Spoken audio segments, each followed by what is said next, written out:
हाँ जी, वाहिगुरु जी का खालसा वाहिगुरु जी की फ़तेह। कैसे हैं बच्चों आप सब? चलिए आज बहुत कम बात करेंगे क्योंकि ज़्यादा देर में बात नहीं कर पाऊँगी, थोड़ा बैठा नहीं जा रहा है। कुछ एक इंसिडेंट हुआ है वही बताने आप सबके साथ मैं आज आई हूँ। जिससे बच्चों आपका मैं चाहती हूँ ये बताना बहुत ज़रूरी है कि मेरे साथ जो इंसिडेंट हुआ है मैं आप सबके साथ शेयर करूँ, ताकि आप लोग समझ पाओ कि भगवान हैं और भगवान हर जगह हमारा साथ देता है, हर जगह। अभी सैटरडे की बात है, बाबा जी जब भी हाथ दे के उठाते हैं अमृत वेला नितनेम के लिए, मैं कौन होती हूँ उठने वाली, वो परमात्मा खुद हाथ दे के उठाता है ना। तो अपना स्नान करके अपना नितनेम करा, जाप किया, 3:45 बजे घर से निकली गुरु घर के लिए, गुरु महाराज की हजूरी में संगत के साथ जाप करने के लिए। वहाँ बैठ के जाप किया। 6 बजे का टाइम था कि जाप के बाद जब पहले चौपाई साहब का पाठ हुआ, आनंद साहब का पाठ हुआ, फिर अरदास के लिए खड़ा होना पड़ता है, ठीक है। अरदास स्टार्ट हुई, अरदास काफ़ी थोड़ी हुई तो ऐसा फील हुआ, वॉमिटिंग सेंसेशन हो लगा मुझे थोड़ा सा। मेरे पास में जो लेडी थी मैंने उनको पकड़ने की कोशिश करी। जितनी देर में मैं पकड़ती विदिन अ सेकेंड के अंदर मेरी खड़ी बॉडी सर के बल जाके नीचे गिर गई। मुझे होश नहीं था। 10 मिनट बाद मुझे होश आया तो आंखें खोली, देखा 2 लेडीज़ मुझे हिला रही थी, उठाने की कोशिश कर रही थी। उठ के बैठी जैसे तैसे, और तब सांसें थोड़ी तेज चल रही थी, पसीने से मुंह भरा हुआ था। और फिर उसके बाद माथा टेका, बाबा जी को अरदास हुई, पूरी खड़ी हुई हिम्मत से, और कार चला के घर आई। अब आप देखो कि सबसे बड़ी बात आप मेरी इस बात से देखो कि मैं गुरु घर थी, मेरे गुरु महाराज ने, मेरे गुरु पिता महाराज ने, उनके जिनके चरणों में मैं गिरी है ना, मुझे ऐसे बचाया, ऐसे अपनी गोद में रखा मेरे पिताजी ने। मुझे गिरना तय था, ये तय था। देखो ये डिसाइडेड था कि मेरे को गिरना था उस दिन, मेरे उस दिन लिखा था। लेकिन बाबा जी को पता था आगे का सीन। सबसे बड़ी बात कि परमात्मा का दिया हुआ ये तोहफा सर पे सजाया हुआ था, दस्तार सर पे सजी हुई थी, नीचे गद्दे थे। तो जिस स्पीड से मैं गिरी हूँ, पूरी बॉडी जाके नीचे सर के बल गिरी है, तो अगर घर पे मैं होती तो डेफिनेटली या तो सर फटता, या फिर अंदर ब्लड क्लॉटिंग होती, या फ्रैक्चर होता, या आंखों की रोशनी जाती, कुछ भी हो सकता था, कोई भी बड़ा हादसा हो सकता था। बाबा जी ने ऐसी मेरी रक्षा करी कि सुई भी चुभने नहीं दी मुझे। हल्का अब थोड़ा सा कुछ तो होगा, बैक में पेन है, वो भी ठीक हो जाएगा। लेकिन देखो आप सब कैसे वो रक्षा करता है हमारी। जैसे छोटा बच्चा जब सो रहा होता है ना, तो माँ क्या करती है, अपने बच्चे के चारों तरफ तकिए लगा देती है ना। कई बार वो कोशिश करती है जब बच्चा पलटने लग जाता है कि पलंग के चारों तरफ भी गद्दे लगा देती है ना, कि मेरा बच्चा जब अगर मेरा ध्यान ना हो, मैं ना हो, और अगर गिरे भी ना तो उसको चोट ना लगे।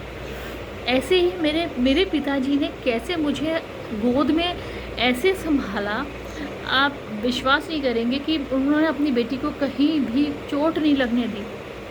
यहाँ सर का मामला होता है, अगर मैं यहाँ घर पे गिरती डेफिनेटली कि सुबह का टाइम था, सुबह मैं दुपट्टा सर पे लेके पाठ करती हूँ, दस्तार में बाद में सजाती हूँ, तो उस समय सर पे दस्तार भी नहीं थी होती, उस समय फर्श पे गिरती या वॉशरूम में गिरती, कुछ भी हो सकता था ना। पर मेरा विश्वास और उसका प्यार, इससे ज़्यादा प्यार आपको कोई नहीं कर सकता, कोई नहीं कर सकता, कोई नहीं कर सकता। आप मुझसे लिखवा लो। एक तो देखो बच्चों क्या है कि एक संसार का कोई इंसान है जिस पर आप ये कह रहे हो, दावा कर रहे हो कि प्यार है ना, प्यार तो सिर्फ उसको नहीं पता, वो तो सिर्फ आप जो जिस के साथ भी आप प्यार का नाम दे रहे हो ना बच्चों, वो सिर्फ हार्मोन्स का खेल है, वो प्यार नहीं है। पहली बात तो ये। और दूसरी बात कि हमारा परमात्मा हमको इतना प्यार करता है कि उसको तो एक तो हमारे आगे का सीन पता है, किसी को नहीं पता आगे का सीन क्या होने वाला है, लेकिन हमारे निरंकार को, हमारे परमात्मा को हमारे आगे का सीन पता होता है कि आगे हमारे साथ क्या होने वाला है ना। और वो उससे पहले ही जब अगर हम उस पर प्यार करते हैं, उससे उसका विश्वास करते हैं, उसका नाम जाप करते हैं, तो वो हमको ऐसे बचाता है कि हम पर कोई कुछ तकलीफ़ होने ही नहीं देता। सुई भी नहीं चुभने दे दी उसने मेरे को। आप देखो, इस मैं अपने लाइव एग्जाम्पल आप लोगों के साथ इसलिए शेयर करती हूँ बच्चों, ताकि आप लोग इस चीज़ को समझ पाओ, उससे सीख पाओ कि भगवान पर हम जितना प्यार करेंगे, जितना भरोसा करेंगे, वो हमसे कई गुना ज़्यादा हमको प्यार करता है।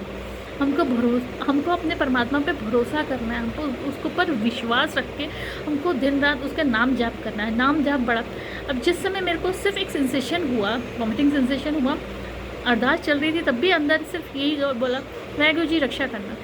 ऐसे रक्षा करी उन्होंने अपने अपनी बच्ची की ऐसी रक्षा करी, उसने सुई भी नहीं चुभने दी। और मेरी टांगों में जान नहीं थी, पता नहीं, बस वाहेगुरु जी गाड़ी चला के आए हैं, मुझे नहीं पता घर तक मैं कैसे पहुंची। अभी भी मैं बैठ के सिर्फ आप लोगों के लिए आके बैठी हूँ, बैठा नहीं जा रहा है, पर सिर्फ आप लोगों से शेयर करनी थी मुझे ये बात। मैं वीडियो डालने में भी इसलिए लेट हो गई, इसलिए सिर्फ मुझे लगा कि नहीं, आज मुझे मैं थोड़ी सी वीडियो डाल देती हूँ ताकि आप लोगों के साथ शेयर कर पाऊँ। और दूसरी बात बच्चों, ये जो आप लोगों को प्यार का है, जो कई बच्चों को होता है भूत, है ना, मैंने आपको बोला हार्मोन्स का खेल है। तो सबसे बड़ी बात है, क्या कहते हैं बच्चे, फॉल इन लव, फॉल, प्यार में गिरना, उसमें उठना होता ही नहीं है, उसमें सिर्फ गिरावट है। अगर कोई भी अपनी उम्र जो आपकी है ही नहीं, सिर्फ पढ़ाई भी है ना, उस समय अगर कोई ये काम कर रहा है, सबसे पहले तो वो अपने पेरेंट्स को भी धोखा दे रहा है, अपने आप को भी धोखा दे रहा है, और अपने भगवान को भी धोखा दे रहा है। इस धोखे के रिजल्ट के लिए वो तैयार रहे।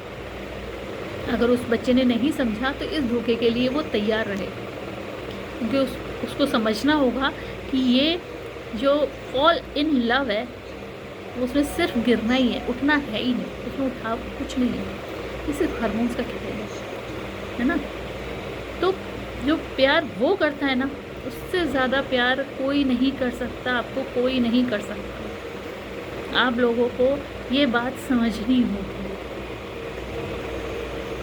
तो अपने आप में बच्चों, जो भी बच्चे अगर इस भी उम्र में ऐसे रास्ते पे जाते हैं, उन लोगों के लिए भी मेरे को ये समझाना था बच्चों कि ये चीज़ गलत है, क्योंकि आगे की फिर लाइफ बच्चों की वो सही नहीं होती है, उसका रिज़ल्ट गलत होता है बच्चों।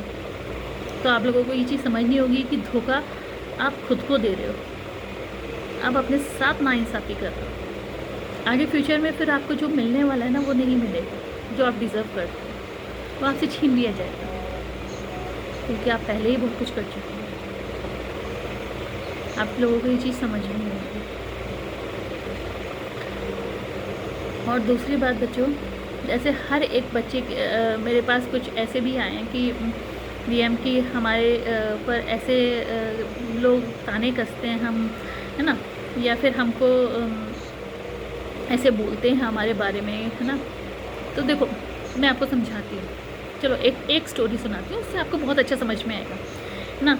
एक आदमी था, अपने सफ़र में जा रहा था, थक हार के एक पेड़ के नीचे बैठा, अपने आप से बातें करने लग गया कि यार मेरी लाइफ में ये हो रहा है, वो हो रहा है, वो हो रहा है। पेड़ सुन रहा था, तो कहीं ना कहीं उस पेड़ बोल पड़ा, है ना। पेड़ ने उसको ये बात बोली कि चल मैं तेरे को समझाता हूँ, 3 ऐसी बातें समझाता हूँ जिससे तेरे को बहुत अच्छे समझ में आएगा और तेरी लाइफ बहुत अच्छी ईजी हो जाएगी, तो टेंशन मत ले। उसने बोला कौन सी 3 बातें तू मुझे समझाएगा।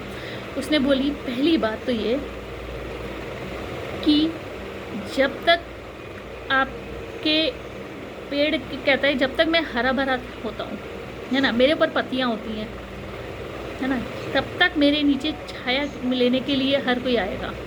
लेकिन जैसे ही पतझड़ आता है ना, तो दुनिया मेरे को पूछती भी नहीं है। समझे इस बात को? मतलब जब तक आप कामयाब हो रहे हो, जब तक आपके पास पैसे हैं या जब तक आपके पास कामयाबी आप हासिल कर रहे हो, तो ये दुनिया ऐसी है, तब तक आपको पूछेगी, तो उसके बाद आपको वो पूछना बंद कर देगी। पहली बात, भगवान तो आपको हर हालत में याद करता है, हर हालत में आपको पूछता है, हर हालत में आपको प्यार करता है। दूसरी बात, उस पेड़ ने क्या बोली कि मेरी उन सूखी तनों को जो होती हैं डालियाँ, उसको काटने के लिए भी जो एक्स होती है, कुल्हाड़ी होती है, उसमें भी मेरे ही जो होती है उसका लकड़ी का हाथ होता है। मतलब आपके अपने ही होते हैं आपको कहीं ना कहीं काटने वाले। तो आपकी कमजोरियाँ जिनको पता होती है ना, वही आपका काटने के लिए तैयार होते हैं वो लोग। तो अपनी कमजोरियों को किसी के सामने मत जाहिर करो, उन्हीं का ही हाथ होता है, आपके अपनों का ही हाथ होता है। कहीं ना कहीं आपके इर्द गिर्द जिनको सो कॉल्ड आप अपने कहते हो, अपना कौन है? सिर्फ निरंकार या आपके मम्मी पापा, है ना। धरती पर उन्होंने मम्मी पापा को भेजा है, और वो निरंकार जो सच्चा असली मित्र है हमारा। और तीसरी बात उस पेड़ ने क्या बोली? तीसरी बार उसने ये बोली कि जब मेरे फलों से मैं लदा होता हूँ ना, तो पत्थर मारने के लिए लोग मेरे को आते हैं और पत्थर मार के जाते हैं। तो जब आपके अंदर कुछ बात है तभी तो लोग पत्थर मार रहे हैं आप पर। सोच के देख, इसमें कोई बात ही नहीं होगी, उसको कौन पत्थर मारेगा? उसके बारे में कौन बात करेगा? जिस पेड़ पे फल ही नहीं होगा उसको कौन पत्थर मारेगा, है ना। आई समझ में? तो ये बात आप लोगों को हर बात को समझनी होगी बच्चों, कि दुनिया की, मैंने आप लोगों को बोला कि परवाह करना छोड़ दो, ठीक है। और अब बारी है बच्चों के डरने की, उस आत्मा के डरने की, कि उसको अपने हर एक काम के करने के बाद का इफ़ेक्ट पता होना चाहिए। पेरेंट्स नहीं डरेंगे अब। वो आत्मा, जो बच्चा जो ये गलत काम कर रहा था, जो गलत सोच अपने दिमाग में ला रहा था, अब उसको डरने की बारी है कि हाँ, मैंने अगर सुसाइड के बारे में सोचा तो इसका आफ्टर इफ़ेक्ट क्या है। हर काम बच्चों जो हम करेंगे उसका आफ्टर इफ़ेक्ट हमको समझना होगा, हमको जानना होगा उसके बाद का इफ़ेक्ट क्या है। अब आपकी बारी है, समझो और इस बात को गांठ बांध लो कि जो काम कर रहे हैं उसका आफ्टर इफ़ेक्ट होना ही होना है, और आफ्टर इफ़ेक्ट अच्छा है या बुरा, ये आपको तय करना है। तो बाकी अगले वीडियो में ज़्यादा देर बैठ नहीं पा रही, तब तक वाहिगुरु जी का खालसा, वाहिगुरु जी की फतेह।